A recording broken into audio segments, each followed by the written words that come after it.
Assalamualaikum warahmatullahi wabarakatuh. Alhamdulillahi rabbil alamin. Wassalatu wassalamu ala sayyidina Muhammadin wa ala alihi wa sahbihi ajma'in. Faya ibadallah, usikum wa iyaya bitaqwallah kama amarana ta'ala fi kitabihil karim. A'udzu billahi minasyaitonir rajim. Ya ayyuhalladzina amanu taqullaha haqqa tuqatih wa la tamutunna illa wa antum muslimun. Wa qala an-nabiy sallallahu alaihi wasallam fi haditsih, ittaqillaha haitsu ma kunta wa atbi'is sayyi'atal hasanata tamhuha wa khaliqin nasa bi khuluqin hasanin. Sadaqallahul azim wa sadaqa rasuluhul karim wa nahnu ala dzalika minasyahidin walhamdulillahi rabbil alamin. Para jemaah, alhamdulillah kita bisa kembali hadir dalam majelis Ahad begini ya, Ahad pagi, yang kita senantiasa, mungkin seharusnya kita senantiasa berharap mudah-mudahan dengan kita ikuti majelis ini kita dicatat sebagai hamba-hamba yang istiqomah dalam kebaikan. Kita berharap dengan kumpulnya kita di majelis ini kita dicatat sebagai hamba-hamba yang mendapatkan kebaikan, kebahagiaan dunia dan akhirat. Amin ya Allah ya rabbal alamin. Dalam ayat terakhir tadi yang kita baca bersama Bapak Ibu yang dirahmati Allah Subhanahu wa taala, ada doa yang bagus, doa yang sangat baik. Rabbana afrigh 'alaina as-sabra wa tawaffana muslimin. Masya Allah, ini doa yang sangat baik. Ya Allah, limpahkanlah kepada kami kesabaran dan wafatkanlah kami dalam keadaan muslim, Islam, berserah diri. Karena sejatinya para Bapak Ibu, dalam meniti kebaikan itu, dalam meniti ketaatan, tidaklah bisa kita melakukannya kecuali dengan kesabaran. Bahasa Sundanya mun teu kurang-kurang sabar mending kene tong ibadah gitu ya. Kalau tidak kurang-kurang sabarnya buat apa pengajian subuh di masjid, mending teruskeun tidur misalkan ya, kalau kurang-kurang sabar. Tapi karena rahmat Allah, karunia Allah, maka kita dimudahkan untuk datang ke majelis ini. Itu sejatinya adalah kasih sayang dari Allah Subhanahu wa taala yang senantiasa kita berharap Allah memberikan kepada kita hidayah, taufik dan kesabaran dalam meniti jalan-jalan kebenaran. Tema kali ini Bapak Ibu mungkin agak beda, tapi ini sebetulnya berat ya. Ala kulli hal, ini tema bukan berarti kami sudah bisa mengimplementasikannya, tapi istilahnya kita sama-sama menasehati diri kita masing-masing. Karena seperti yang kita ketahui bersama Bapak Ibu yang dirahmati Allah Subhanahu wa taala, dalam ayat awal Al-Baqarah kita semua tahu Allah berfirman, a'udzubillahi minasyaitonirrajim. Bismillahirrahmanirrahim. Alif lam mim. Dzalikal kitabu la raiba fihi hudal lil muttaqin. Itu kitab yakni Al-Qur'an, kata Allah, adalah petunjuk bagi orang yang bertakwa. petunjuk bagi orang yang bertakwa. Ternyata ini dalam ayat lain hudal linnasi wa bayyinatin minal huda. Jadi Quran ini menjadi petunjuk dan penjelasan yang sejatinya itu menjadi pedoman setiap kita umat Islam, umat beriman untuk meniti hidup kita. Karena jangankan kita manusia, Pak. Kalau ada alat seperti misalkan kita punya elektronik ya, televisi atau kendaraan atau handphone atau apapun itu biasanya suka ada manual guide-nya gitu ya, ada petunjuk operasionalnya. Kalau petunjuk itu dikerjakan, maka itu alat bisa bekerja sesuai fungsinya. Tapi kalau tidak sesuai dengan petunjuknya, itu boleh jadi dan sangat rentan terjadi kerusakan. Nah, kita tentu lebih kompleks dari itu. Manusia lebih kompleks dari itu. Dan tentu lebih canggih ketimbang alat yang dibikin oleh manusia. Dan Allah Subhanahu wa taala sebagai pencipta kita memberikan manual guide-nya, ada petunjuknya. Bagaimana supaya manusia ini bisa hidup dengan baik.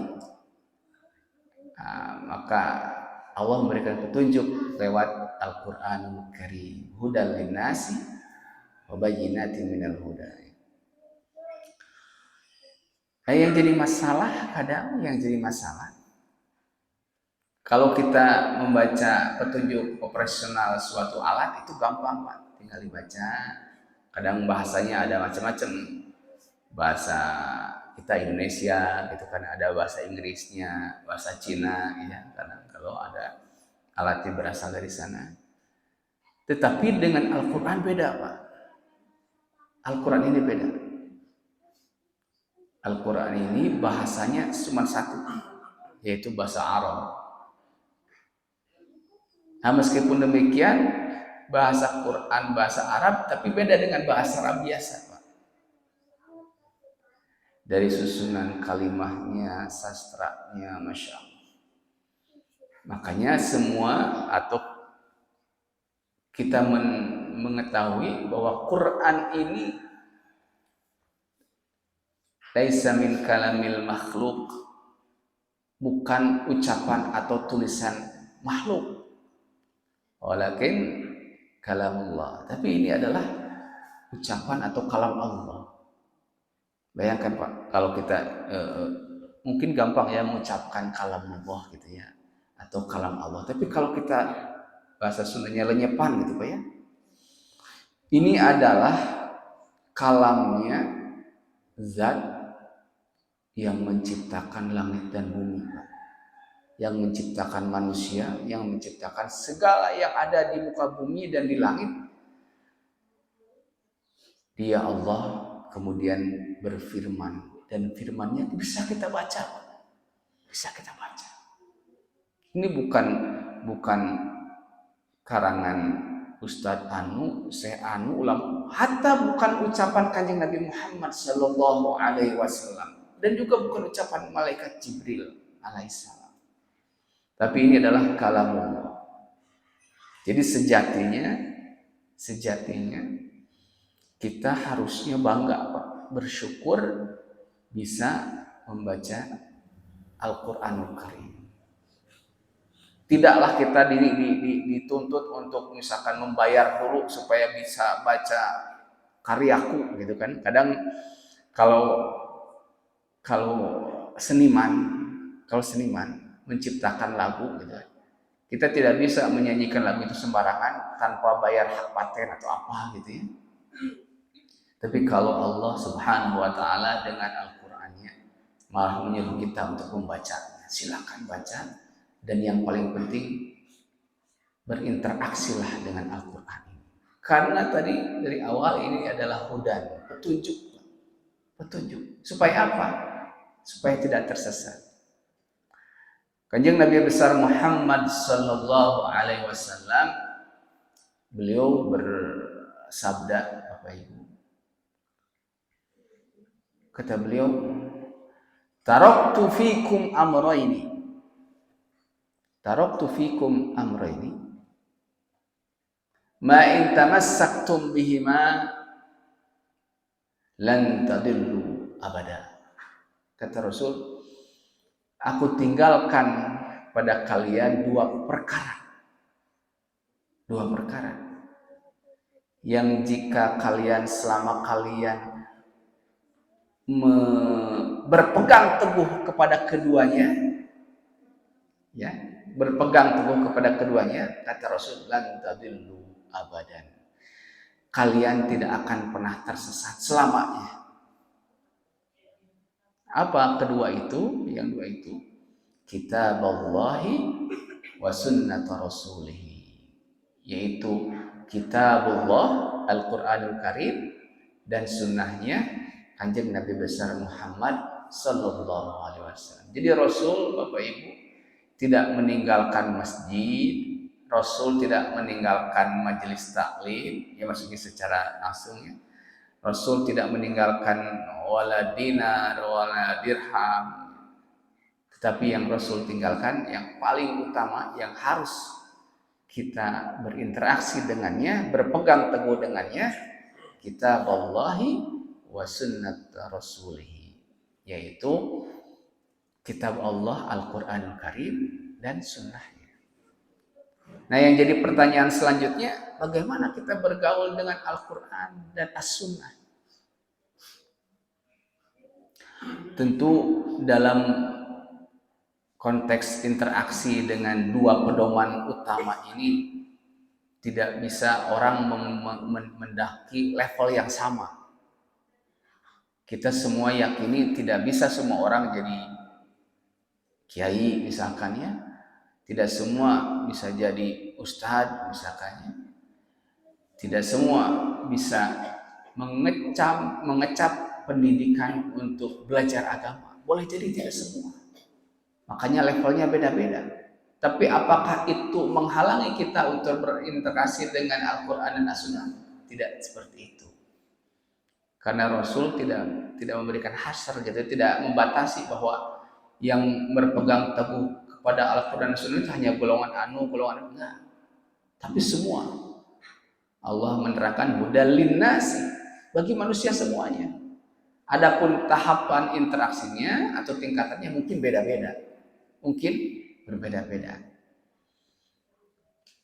Nah, kalau kita lihat para jamaah, bagaimana sih kita berinteraksi dengan Al-Quranul Karim? Tentu biasanya manusia pada umumnya dia atau mereka mau mengerjakan sesuatu kalau ada imbalannya. Kalau ada imbalannya biasanya. Ada bahasa manajemennya, ada feedback positif gitu ya. Apa gunanya kalau saya berinteraksi dengan Al-Quran gitu ya. Nah, apakah cuma petunjuk saja atau apa gitu ya. Ternyata kan fadilahnya sangat besar, sangat banyak. Rasul menyatakan dalam sebuah hadisnya, Iqra'ul Qur'ana fa innahu ya'ti yawmal qiyamati syafi'an li ashabihi. Kata Rasul, bacalah oleh kalian Al-Quranul Karim. Fa innahu, maka sesungguhnya, kata Rasul, sesungguhnya. Rasul itu kan tidak pernah bohong, Bapak Ibu. Tapi dalam hadis ini beliau memakai kata inna ya, taukid ya, menekankan bahwa ini sangat penting. Fa innahu ya'ti yaumal qiyamati, karena sesungguhnya itu Al-Quran yang kita baca Bapak Ibu akan datang pada hari kiamat syafi'an, menjadi penolong, pemberi syafaat li ashabihi, bagi orang yang membacanya, bagi orang yang membaca. Nah, ternyata para bapak, para ibu yang dirahmati Allah Subhanahu wa taala, cara berinteraksi yang pertama adalah katanya macam-macam para ulama menerangkan, tapi saya ambil yang satu dari seorang guru, katanya pertama adalah talaffuz. Kita membacanya, Pak. Membaca Al-Quran. Apakah kita harus bagus? Ya, kalau bisa bagus. Kalau bisa bagus. Rasul menerangkan ada orang baca Quran mahirun, dia mahir itu bersama levelnya para malaikat. Ma'asa karoti kirom mimbarol. Wah, gitu kan. Sejajar dengan malaikat yang mulia. Tapi juga ada hambanya atau umatnya kanjeng Nabi yang bacanya itu ya tetap jadi terbata-bata gitu. Nah, bagi yang terbata-bata mereka pun akan mendapatkan pahala 2 kali lipat katanya. 2 pahala ganda. Pertama, karena susahnya dia membaca. Yang kedua, karena bacanya sendiri dia dapat pahala meskipun terbata-bata. Jadi pertama itu Pak, Bu, talaffuz kita membaca Al-Quran. Nah, sebagainya seperti tadi kita membaca. Waktu kita itu seminggu 7 hari Pak. Masa dalam seminggu kita tidak baca Al-Quran? Keterlaluan. Dalam 1 hari itu ada 24 jam. Masa dalam 24 jam kita tidak baca Al-Quran? Memang kalau kita sholat, insya Allah ada bacaan Quran di sana, gitu ya. Tapi ya kalau bisa mah tidak standar banget gitu ya. Di luar sholat pun kita baca Al-Quran Karim. Bagaimana kalau kita baca Quran tapi tidak tahu artinya? Boleh jadi sangat banyak Pak, sangat banyak. Level yang pertama ini talaful hatta tidak tahu maknanya, hatta tidak tahu artinya. Malah ada sebuah hikayat katanya Bapak Ibu, sebuah hikayat ada di kitab-kitab katanya diterangkan bahwa Al-Imam Ahlus Sunnah wal Jamaah Imam Ahmad bin Hanbal katanya beliau bertemu dengan Allah dalam mimpi. Bertemu dengan Allah dalam mimpi. Dikatakan malah bertemu itu sering Bapak Ibu katanya. Sering. Dan beliau berazam lamun saya bertemu nuka 100 kali dek narus ka Gusti Allah. Bade narus, mau bertanya saya kepada Allah. Bertemulah yang ke-100 kalinya dalam mimpi. Tentu jangan dibayangkan Allah itu seperti apa karena Allah itu laisa kamitslihi syai'un. Apa yang dia tanyakan? Imam Ahmad bertanya, ya Allah, bagaimana jalan yang ditempuh orang-orang yang dekat kepadamu? Kumaha carana supaya dekat dengan Allah Subhanahu wa ta'ala? Kata Allah, bacalah kalamku, yakni Al-Quran. Kemudian Imam Ahmad memastikan, meskipun tidak tahu maknanya, kata Allah, meskipun tidak tahu maknanya. Mau tahu maknanya atau tidak, membaca Al-Quran adalah kemuliaan Bapak Ibu. Kemuliaan. Meskipun tidak tahu maknanya. Kalau tahu, kemuliaan di atas kemuliaan. Jangan sampai ada pepatah dulu yang itu terlalu radikal gitu ya, terlalu sinis gitu ya. Buat apa baca Quran tidak tahu artinya? Seperti monyet gak gulung kalapa katanya gitu. Padahal kita bukan monyet, Al-Quran bukan kalapa gitu ya. Jadi itu pernyataan yang sangat-sangat tidak tepat gitu ya. Jadi kita tidak tahu maknanya pun itu sudah berpahala. 1 huruf itu 1 kebaikan malah dikali 10 kadang. Bagaimana kalau huruf Al-Fatihah itu berapa hurufnya? Jadi pertama itu Bapak Ibu, talaffuz, melafazkan, membaca Al-Quran. Nah tentu dalam membaca pun kita beda-beda levelnya.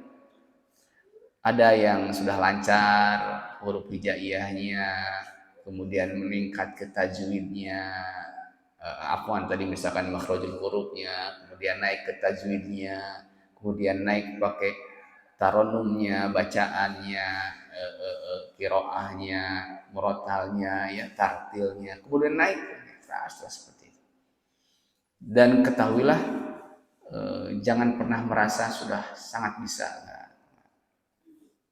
Ada yang lebih bagus, ada yang lebih bisa, dan kita terus senantiasa harus belajar, harus belajar. Itu yang pertama, tahapannya ada talaffuz. Yang kedua, Nah, ini sudah mulai agak berat. Tafahum. Kita memahami Al-Qur'anul Karim. Nah, memahami ini tentu tidak gampang. Tidak gampang. Meskipun alhamdulillah kita diberikan media untuk memahami Al-Qur'an, di antaranya ada terjemahan. Ada terjemahan. Tapi ketahuilah terjemahan itu sangat tidak cukup Bapak Ibu. Sangat tidak cukup. Kalaulah kita tidak diajarkan tafsirnya, asbabun nuzulnya, kemudian kita memotong-motong ayat, itu sangat berbahaya. Sangat berbahaya.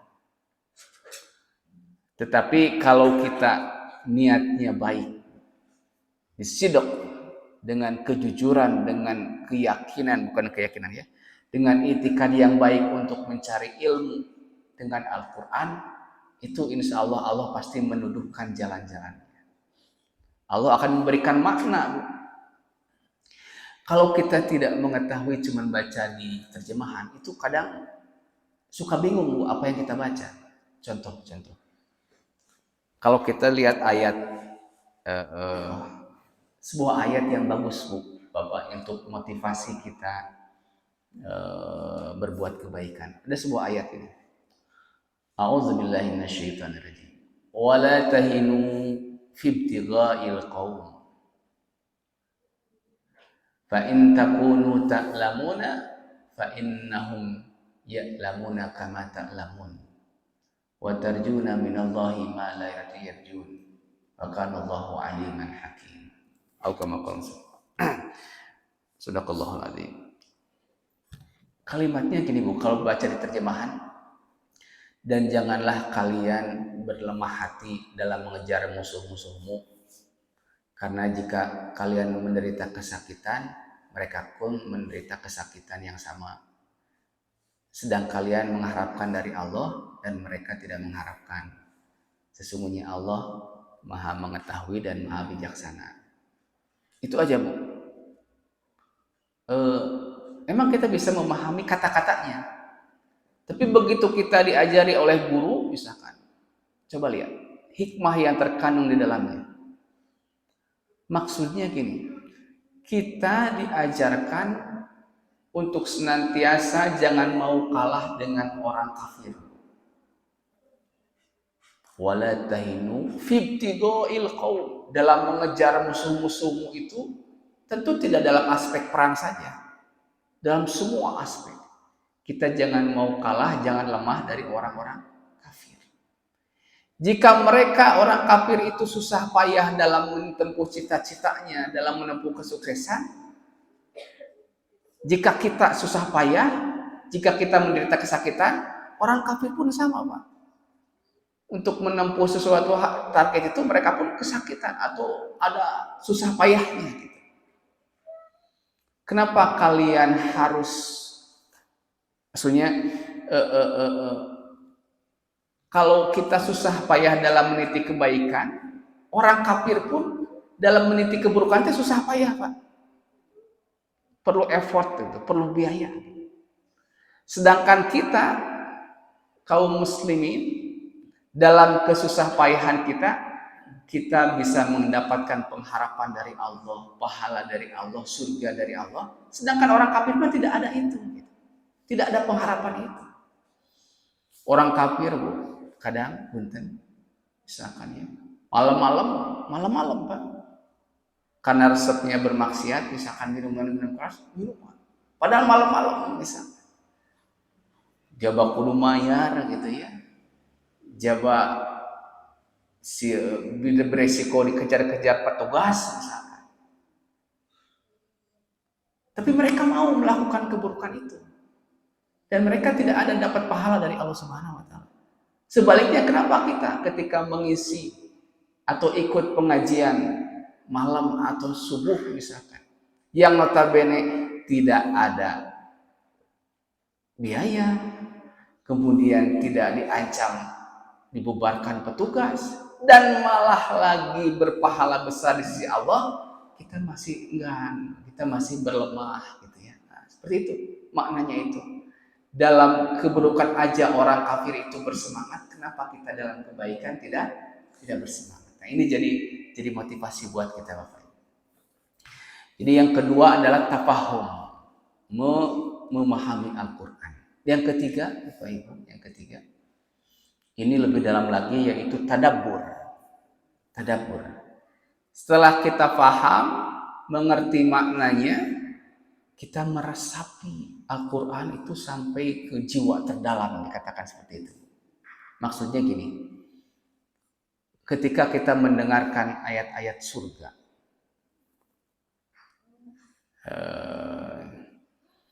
ketika kita diperdengarkan atau membacakan ayat-ayat surga, lahum jannatun tajri min tahtihal anhar, ketika bagi mereka surga yang mengalir di dalamnya, muncullah keinginan yang besar, Gusti, saya pingin itu surga, Gusti.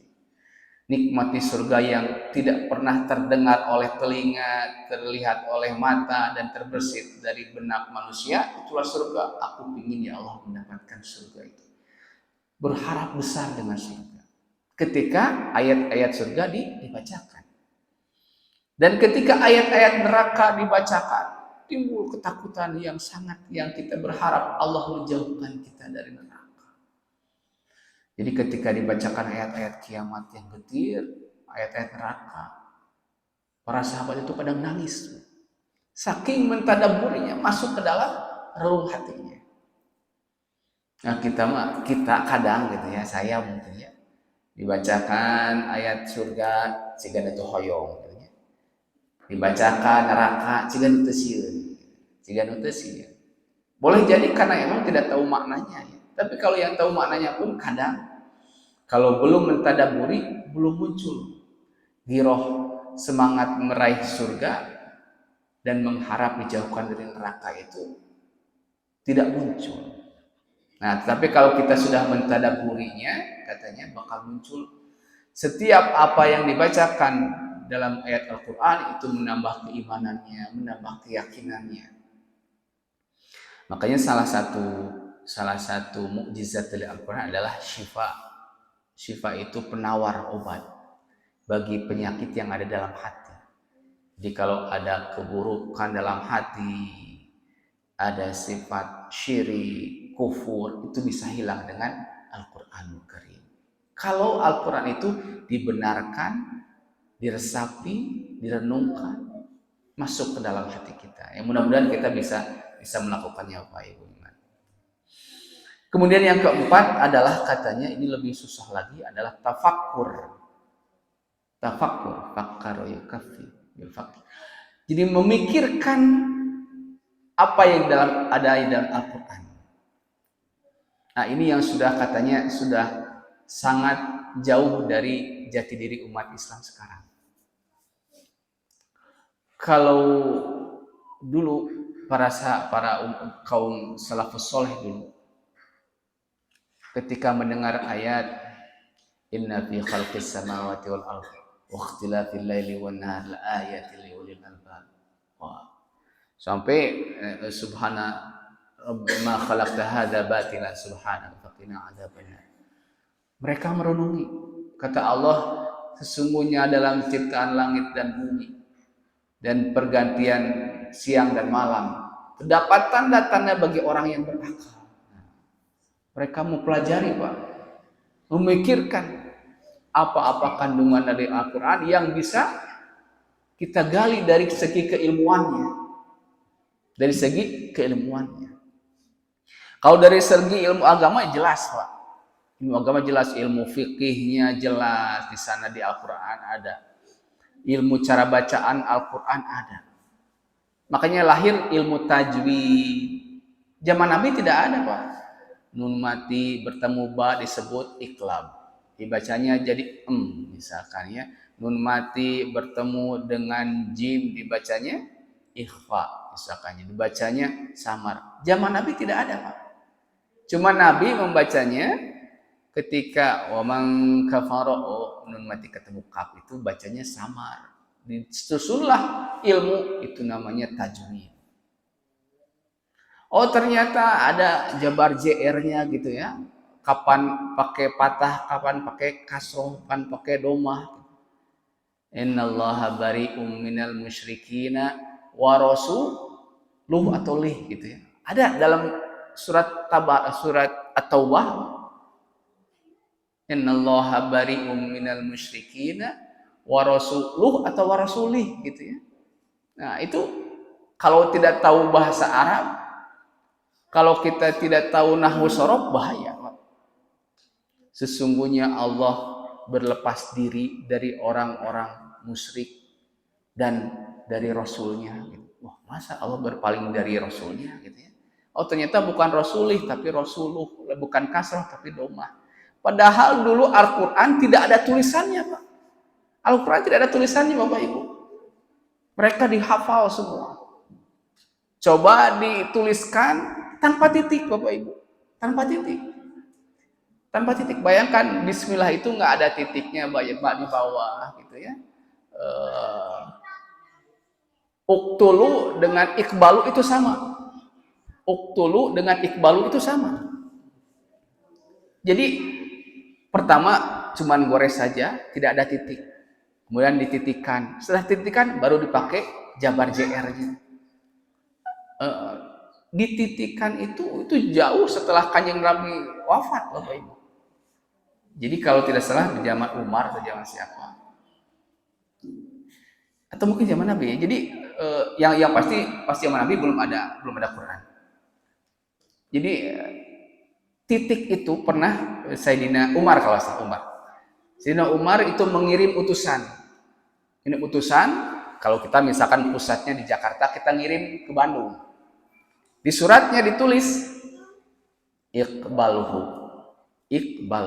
Tapi bayangkan, Bu, alif muter kop tanpa titik, ba tanpa titik, lam kemudian ha. Pasti nggak ada JR-JR-nya, nggak ada. Bacaannya Iqbalhu. Bawalah si surat ini oleh utusan sampai ke Bandung, ceritanya dibaca sama pemimpin yang di Bandung. Baca uktulhu bacanya. Alif iya, kop iya tanpa titik, tapi baknya jadi tak karena tidak ada titik. Baknya jadi tak. Artinya apa, Pak? Kalau iqbalhu, terimalah dia dengan baik, layanilah dia dengan baik. Pokoknya muliakanlah gitu. Tapi kalau uktulhu apa, Pak? Bunuhlah dia. Kan jauh, Pak. Dari iqbalhu ke uktulhu. Oh, jauh. Oh, gimana tuh bahaya. Ditinggali orang nasoleh. Itu mungkin dia dibunuh. Makanya dari itu perlu titik. Mun teu aya titiknya orang awam bisa salah hati. Nah, setelah titik ada jabar JR. Makanya muncullah ilmu-ilmu akibat tafakkur. Memikirkan dari Al-Quran muncul. Cara bacaan Nabi seperti ini. Kemudian cara tafsirnya seperti ini. Banyak ulumul Quran.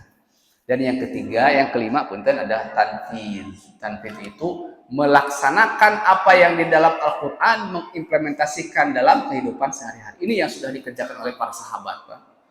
Sehingga menjadikan masyarakat gurun, masyarakat di Arab padang pasir bisa menyebar menaklukkan Persia, Romawi karena mereka mengimplementasikan apa yang di dalam Al-Qur'anul Karim. Begitu ayat turun, langsung mereka sami'na wa ata'na, kerjakan.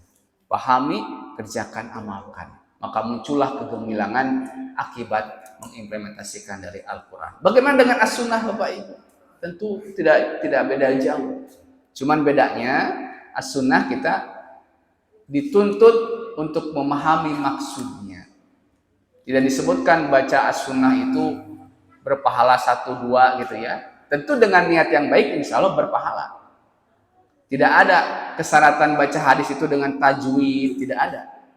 As-Sunnah itu kita tahu maknanya, kita tahu maksudnya, dan kita implementasikan. Yang jadi masalah, Bapak Ibu, yang jadi masalah, As-Sunnah itu kembali lagi hadis itu dalam bahasa Arab. Kadang kalau kita memahami langsung ke sumbernya langsung, itu kemungkinan tersesatnya sangat besar. Karena kita tidak tahu asbabul wurudnya apa. Ini teh sebab-sebab turunnya atau munculnya redaksi hadis ini seperti apa. Contoh, Bapak Ibu, contoh.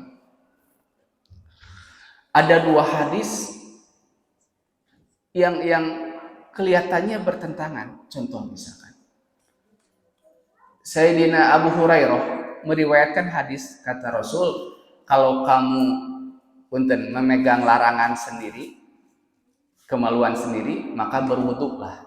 Artinya batal wuduknya. Batal wuduknya.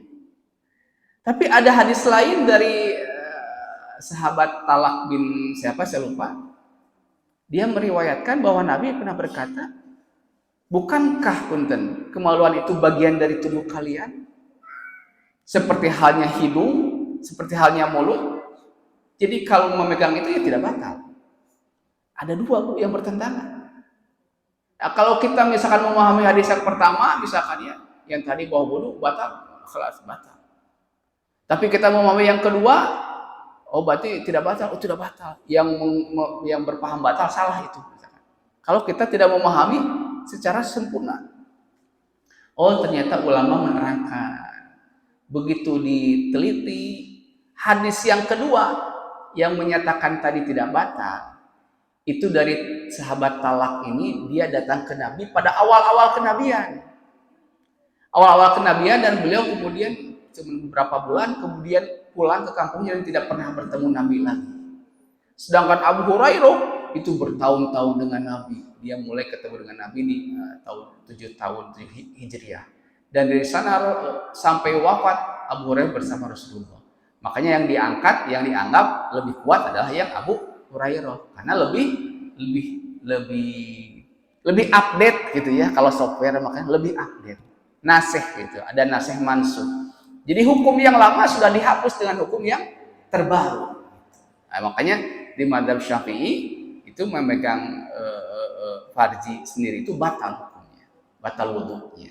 Nah, tapi ada juga yang memahami maksudnya ini bisa diterapkan dua-duanya.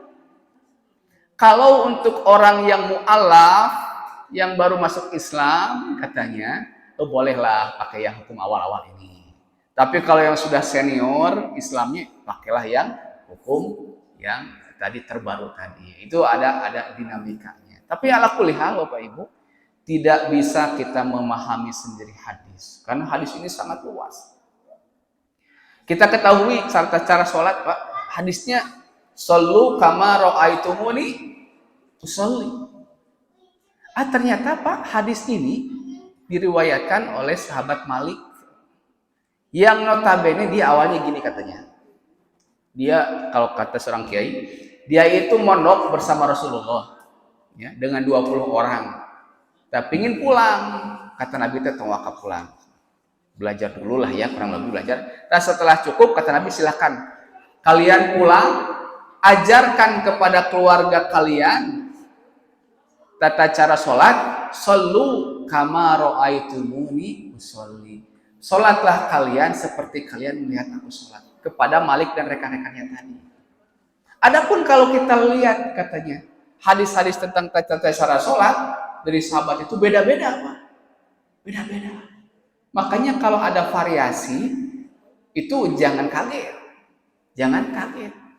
Bagaimana kita mensikapinya? Ketika ini lebih gampang, saya belajar sholat dari guru saya itu ada sanadnya, sanadnya ke Imam Anu, kemudian kepada Nabi Muhammad SAW. Makanya muncul madzhabul arba'ah dalam fikih misalkan. Ada madzhab yang 4, Pak, Bu. Karena kalau kita mempelajari hadis langsung, kemungkinan sesatnya besar. Kemungkinan sesatnya besar. Atau kemungkinan menyesatkan orang lain besar. Contoh misalkan, tiba-tiba ada orang yang sholat Allahu Akbar tanpa mengangkat tangan, Pak. Tanpa mengangkat tangan. Bagi orang yang tidak sah itu sholatnya dengan angkat tangan gitu ya. Padahal ternyata mengangkat tangan itu hukumnya apa? Sunnah. Mengangkat tangan itu sunnah. Ada yang sampai telinga sini, ada sampai bahu, ada yang tidak ngangkat. Itu memang gambarannya beda-beda. Bayangkan kalau orang awam langsung mengambil dari sunnah, itu pasti banyak pertentangan. Dan memang kalau kita lihat, pertentangan masalah cabang atau furu'iyah itu tidaklah terjadi kecuali menimpa pada orang-orang yang wawasan ilmunya kurang. Kalau wawasan ilmunya luas, perbedaan itu tidak menjadi masalah. Jadi kata Syekh Said Ramadan Al-Buti, kata beliau, perbedaan itu tidak menjadikan perpecahan selagi tujuannya sama. Ila hadafin wahid.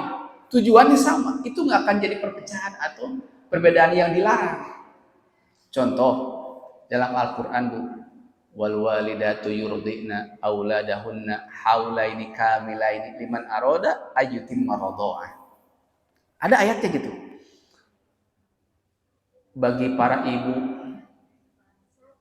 menyusui anak-anaknya sampai 2 tahun, liman yuridu liman aroda ayyurdian, bagi orang yang ingin menyusuinya silahkan. Imam Syafi'i memahami ayat ini berarti menyusui anaknya itu adalah hak bapaknya, hak ibunya. Dek nyusuan degit naon. Karena kalimatnya kalimat khobariyah, kalimat info saja, khobar, jumlatin khobarin. Jadi karena kalimatnya itu kalimat pernyataan, bukan instruksi, seperti misalkan kutiba alaikumusya, bukan seperti itu. Tapi wal walidatu yurdina auladahunna haulaini kamilaini liman arada ayyutimma radha'ah, katanya gitu. Para ibu-ibu itu menyusukan anaknya 2 tahun bagi mereka yang mau sempurna menyusui. Oh, kata Imam Syafi'i, jadi menyusui itu mah hak ibu-ibu. Dek nyusui henteu teu ge naon. Tapi kata gurunya Imam Syafi'i, Imam Malik, enggak. Meskipun kalimatnya khobar, tapi yang dimaksud itu perintah. Yakni wajib 'alal walid alal walidat. Jadi wajib bagi perempuan untuk menyusui anak-anaknya 2 tahun. Nah, itu Pak, Bu. Jadi ada 2 perbedaan. Imam Syafi'i mengatakan itu mah hak ibu-ibu bade nyusu mangga teu ge sawios. Bagi gurunya enggak, itu meskipun kalimatnya khabar tapi itu maknanya perintah. Wajib bagi ibu-ibu untuk menyusui anaknya selama 2 tahun. Perbedaan, Bu. Tapi ini tidak jadi perpecahan karena tujuannya sama, kembali kepada Al-Qur'an lagi. Cuman cara memahaminya beda. Bagaimana kalau orang awam memahami, oh tentu lebih bahaya gitu ya. Nah, ini orang-orang berilmu, makanya kita lebih aman ikut yang sudah berilmu, ikut guru kita yang kita yakini gurunya nyandarnya bersandarnya kemana. Makanya jangan dengarkan kata Ustadz Anu, apalagi Dokter Dadan gitu ya, kalau dalam agama jangan. Kecuali Dokter Dadannya bilang misalkan ini dari Imam Asy-Syafi'i, ini dari Imam An-Nawawi, kelas. Jangan dengarkan siapa kecuali dia menyatakan ini dari Nabi yang diriwayatkan oleh Abu Hurairah, diterangkan dalam kitab Imam An-Nawawi. Misalnya seperti itu. Jadi kalau dari Ustadz ini kita siapa? Kalau kita bisa lihat siapa ulama sekarang yang diakui bisa menyusun tata cara sholat seperti Nabi? Ada. Maksudnya ulama-ulama sekarang gitu ya. Hatta yang lulusan pesantren pun pasti mereka lulusan alumni manapun dia bersandar kepada guru-gurunya. Misalkan yang di Saudi itu kebanyakan mazhab Imam Ahmad bin Hambal. Tidak berani mereka bikin mazhab sendiri. Kalau di kita di Indonesia bermazhab Imam Asy-Syafi'i. Asia Tenggara rata-rata Imam Asy-Syafi'i, Mesir Asy-Syafi'i. Kalau di India sana Abu Hanifah misalkan. Abu Hanifah, Bu, sholat witir itu wajib, Bu. Kalau kita sunat kan. Abu Hanifah, mazhab Imam Abu Hanifah itu wajib. Tapi beda antara wajib sama fardu. Fardunya mah sama 5. Zuhur, asar, maghrib, isya, subuh. Tapi mereka membedakan antara fardu dengan wajib. Kalau kita mah sama, fardu sama wajib. Itu beda. Makanya tidaklah setiap ilmu itu ada ahlinya. Setiap ilmu itu ada ahlinya. Kita orang awam, kita ikut aja nih. Kira-kira kita dalam berinteraksi dengan Al-Quran As-Sunnah itu kita mengikuti pemahaman siapa. Karena sekarang itu digembar-gemborkan Bapak Ibu, mari kita kembali ke Al-Quran dan Sunnah. Tapi kalau cara manajemen, kumaha carana? Karena kita tidak bisa bahasa Arab, kita tidak mempelajari hadis, ulumul Quran, dan kalau yang bisa pun tidak bisa kita jadikan pegangan. Kalau dia tidak sanadnya nyambung kepada Rasulullah SAW, tentu lewat guru yang sampai yang bisa kita pegang otorisasinya. Nah, kita dikatakan mazhabnya tata cara sholat ini menurut siapa misalkan? Ajak Nabi. Terus Anda tahu dari mana? Dari hadis langsung. Wah, itu bahaya, Pak. Bahaya. Tapi kalau menurut Imam Syafi'i seperti ini, Imam Ahmad seperti ini, Imam Hambali, Imam Malik seperti itu, kita lebih tenang, menyandarkan. Kalau kita bikin penelitian, Bapak Ibu, kita bikin misalkan tesis atau skripsi, tidak akan penelitian kita dilihat kecuali ada daftar pustakanya, ada referensinya. Ini omongan siapa, ini omongan siapa. Karena kalau omongan dia sendiri, bahaya. Bakal bebas aja. Kata ulama, laulal isnad laqala man syaa masya. Kalaulah tidak ada sanad tadi atau referensi yang sebelumnya, maka nanti seseorang atau sembarang orang akan ngomong semaunya. Karena setiap orang kan bebas berbicara. Cuman kalau pembicaraan orang ini kita pegang untuk jadi pegangan, oh bahaya, tidak semua, tidak semua. Makanya penting dalam berinteraksi itu kita memiliki guru referensi yang mudah-mudahan harapannya kata Nabi tadi lan tadillu abada, kita tidak akan tersesat selamanya. Wallahu a'lam bishawab. Mari kita tutup dengan doa Bapak Ibu. Tadi yang panjang lebar saya sampaikan yang benarnya datang dari Allah Subhanahu wa taala, yang kelirunya dari kekeliruan saya pribadi. Saya mohon ampun kepada Allah dan mohon maaf kepada para jemaah sekalian. Ala kulli hal, mudah-mudahan itu menjadi spirit buat kita, motivasi buat kita untuk senantiasa isi hari-hari kita dengan membaca Al-Qur'an Bapak Ibu. Membaca Al-Qur'an karena tanpa tahu maknanya pun berpahala jelas. Itu janji Allah jelas. Jadi baca Al-Quran. Saya alhamdulillah terbata-bata dapat 2 pahala. Tidak ada ruginya sama sekali. Kemudian pahami hadis, ikuti dengan pengajian, kumaha caranya. Oh, maksud hadis ini seperti ini, maksud hadis seperti itu. Mudah-mudahan dengan kita berinteraksi dengan Al-Quran dan hadis, dengan as-sunnah, kita menjadi umat hamba yang mendapatkan kebahagiaan di dunia dan akhirat. Amin ya Allah ya Rabbal Alamin. Kita berdoa. Astaghfirullahaladzim, astaghfirullahaladzim, astaghfirullahaladzim. Allahumma salli ala Sayyidina Muhammadin wa ala ali Sayyidina Muhammadin wa barik wa sallim. Amin ya Allah ya Rabbal Alamin. Alhamdulillahi Rabbil Alamin. Hamdan yuafi ni'amahu wa yukafi mazidah. Rabbana lakal hamd kama yanbaghi li jalali wajhika wa 'azimi sultanik. Allahumma salli wa sallim ala nabiyyina Muhammadin wa ala alihi wa sallam. Allahumma ighfir lil mu'minina wal mu'minat wal muslimina wal muslimat al ahya'i minhum wal amwat bi rahmatika ya arhamar rahimin.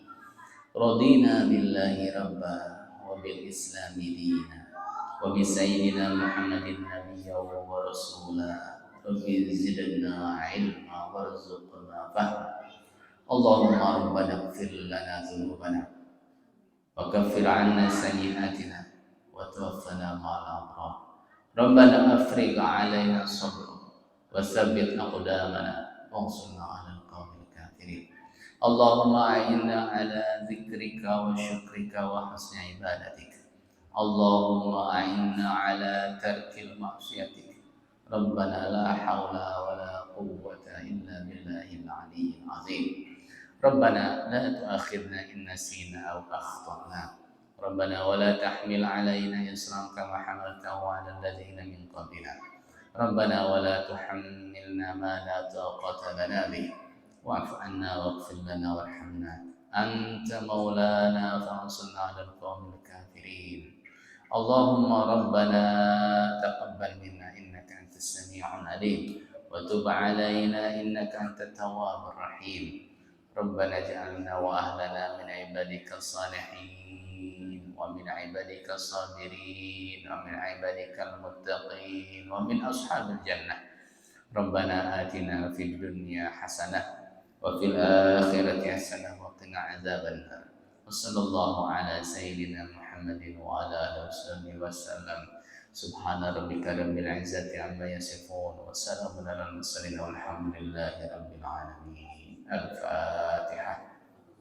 A'udzu billahi minasyaitonir rajim. Bismillahirrahmanirrahim. Alhamdulillahirabbil alamin arrahmanirrahim maliki yaumiddin.